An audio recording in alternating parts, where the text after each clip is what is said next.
Hello guys, welcome back to my channel Poromousumi daily vlog. সবাই কেমন আছো? আশা করি সবাই ভালো আছো। আমিও ভীষণ ভালো আছি। শরীরটা এখন আগের থেকে মোটামুটি ভালো। তো চলো একদম স্কিপ না করে পুরো ভিডিওটা দেখতে থাকো, আশা করছি ভালো লাগবে। এখন সন্ধেবেলা, বড়মশাই সবেমাত্র অফিস থেকে এসছে, আর আমি একদম ঠান্ডা ঠান্ডা বেলের শরবত বানিয়ে দিয়েছি। এতক্ষণ ও ক্যামেরা ধরছিল, তাই ক্যামেরাটা আমি এখন ওর হাত থেকে নিয়ে নিলাম। ও বেলের শরবতটা খাচ্ছে, আর ও খাচ্ছে আর আমাকে বলছে যে প্রাণটা যেন জুড়িয়ে গেল এই গরমে। সত্যি এই গরমে ঠান্ডা ঠান্ডা খেতে বেশিই ভালো লাগে। কিন্তু ও নিয়ে এসছে তার মধ্যে চপ, ফুলুরি, পেঁয়াজি। ঠান্ডায় দেখবে এইসব জিনিসগুলো বেশি ভালো লাগে, গরমে অতটা কিন্তু ভালো লাগে না, একেবারেই ভালো লাগে না। যেন হালকা পাতলা জিনিস খেতে ইচ্ছে করে, টক আর এমনি নর্মালি কোনো ঠান্ডা জিনিস। তাছাড়া তো এইসব যেন মুখে তুলতে ইচ্ছে হয় না। কিন্তু কি আর করা যাবে, ও যখন নিয়ে এসে ফেলেছে তখন খেয়ে ফেলি। এবছর অবশ্য আমরা বেলের শরবতটা বেশি খাচ্ছি। আগের দিন তো আমরা ওই বেলগাছতলা থেকে 2-3টে বেল পেয়েছিলাম, গুঁড়িয়ে নিয়ে এসে শরবত খাওয়া হয়ে গেছে। আবারও আমরা বাজার দিয়ে বেল কিনে নিয়ে এসেছিলাম আগের দিন 2টো। আজকের এই একটা ফাটিয়ে আর এই যে শরবত করেছি, এখনও আরও একটা আছে। এই আঠা বেলের কিন্তু একটা ভালো উপকারিতা রয়েছে, একটা কেন নানা রকম উপকারিতা রয়েছে, তবে পেটের দিক থেকে কিন্তু খুবই ভালো। টিফিনটা তো খাওয়া হলো, কিন্তু পরম তো গেছে পড়তে, সেই কারণের জন্য আমরা ওয়েট করছি। ওদিকে অনুষ্ঠান শুরু হয়ে গেছে, আজকের আছে অর্কেস্ট্রা। তো যাবো ভাবছিলাম একটুখানি, তো যাবো বলছি তো, এখনও যাবো, জানি না এ বাবু কী করবে। অর্কেস্ট্রা দেখতে যাবে তো? যাবে তো? ঘুমাবো এখনই, দেখো ফোন কোলে করে নিয়ে বসে আছে, কোলের বাচ্চা কোলে নিয়ে বসে আছে, বলে ঘুমাবো এখন। চলো একটু দেখে আসি, ছেলে আসলে যাবো। না না, তোমাকে যেতে হবে, আমি আর ছেলেকে যাবো বললে হবে না। তো আইস খেয়ে দিয়ে নিয়ে রেডি হয়েছি যাবো বলে। প্রচণ্ড গরম, কি বলবো আর, মানে গরমে ভালোও লাগছে না। আজকে তো রাত্রে তো পুষ্টি ভাত খেয়েছি সবাই, তো খেয়ে নিয়ে আর এই যে বসে আছি। ও তো ড্রেস পরছে, সাইকেলটা তুললো ঘরে, আর আমাদের পরমবাবু দেখো না, ও রেডি হয়ে বসেছে। যা হোক একটা জামা পরে নিয়েছে, পরে এসে খেয়ে নিয়ে আর এই যে ফোন দেখছে। গরমের সময় কোথাও বেরোতে যেন ভালো লাগে না একদম, তবে ঘরের থেকে বাইরে বেশ ঠান্ডা ঠান্ডা রয়েছে। তো চলো দেখি ওদিকে গিয়ে কি হচ্ছে অনুষ্ঠান। দেখো এই কদিন ধরে অনুষ্ঠান হচ্ছে, এত লোকজন কিন্তু হয়নি। এই আজকের অর্কেস্ট্রা বলে এত লোকজন এসছে, পুরো মাঠ ভর্তি। আরও তো ওই সাইডে যে দোকানগুলো, খাবারের দোকান বসেছে মেলা টাইপের, তো ওখানে তো প্রচুর লোকজন রয়েছে এখনও।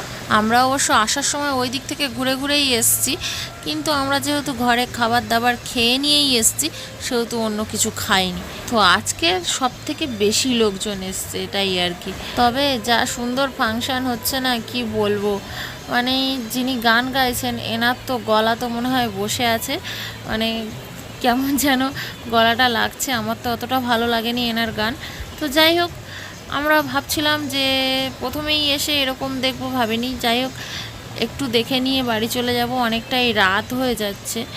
রাত মানে কি, প্রায় 11টা বেজে গেছে। এলাম অবশ্যই এক্ষুনি, এখনও একটা গানও শুনিনি পুরোপুরি। এই ফার্স্টে এসেই এই দেখে আর মনে হচ্ছে না যে একটু ফাংশান দেখি। তবে দেখা যাক, ইনি নাকি কিছুক্ষণ ধরে তো গান গাইছেন, নামবেন বলছেন, তো নেমে গেলে যদি অন্য কোনো শিল্পী উঠে দেখে যাব।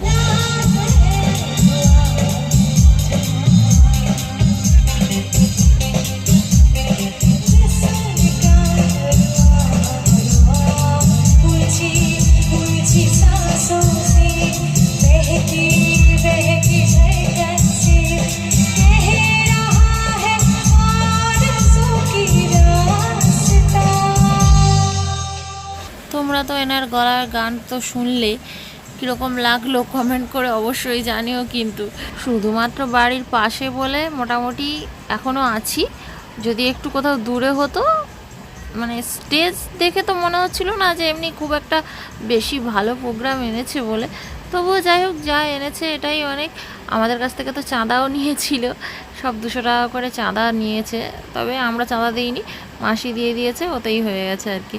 তো 200 টাকা চাঁদা, তাতে এত বড় পুজোটা, মানে 4 দিন পুরো প্রোগ্রাম হচ্ছে না। প্রথম দিনে শীতলা যাত্রা, মনসা যাত্রা, তারপরে পুতুল নাচ, তারপরে এই একটা অর্কেস্ট্রা, তো স্বাভাবিক একটা তো খরচা রয়েছে। তো সারা পাড়া চাঁদা যদি 200 টাকা করে পার মানে বাড়ির থেকে নেয়, প্রত্যেক বাড়ির থেকে, তাহলে আর কত উঠবে বলো। তো যাই হোক, এই অনুষ্ঠানটার আয়োজন করেছে, এটাই অনেক।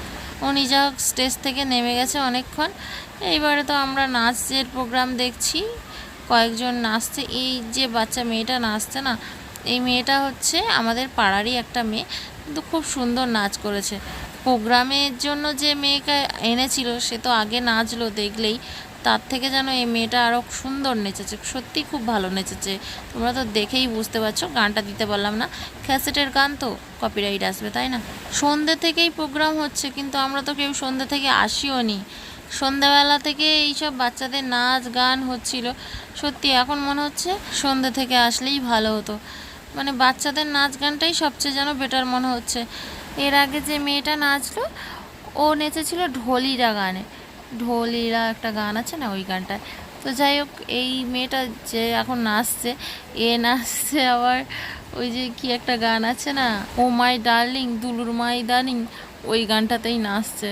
তবে হ্যাঁ, আমিও একটু স্পিড করে দিয়েছি ভিডিওটা, কারণ অনেকটা লং হয়ে যাচ্ছিল, সেই কারণের জন্য ভিডিও একটু স্পিড করে দিয়েছি। তাই দেখতে পাচ্ছ তোমরা, একটু ওরা তাড়াহুড়ো করে নেচে যাচ্ছে। আর এই গরমে সত্যি এরা নাচছে, এটাই অনেক বড় কথা। গরমটা তো মারাত্মক পড়েছে, মানে এত গরম কি বলা যাবে, তোমরা তো বুঝতেই পারছো। 3-4টে নাচের পারফরমেন্স দেখলাম, দেখার পরে এখন আরও একজন শিল্পী উঠেছেন, তো ইনি তো মোটামুটি গাইছেন।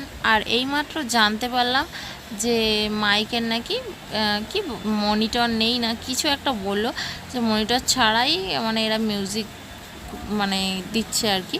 তো যাই হোক, সেই কারণে নাকি আওয়াজটা অত একটা ভালো আসছে না। আওয়াজ যখন অত একটা ভালো আসছে না, গান আর কি করে ভালো করে শুনবো বলো তো। তো চলো বাড়ির দিকে যাই। ভিডিওটা ভালো লাগলে লাইক করে দিও। আজকের মতো টাটা সবাইকে।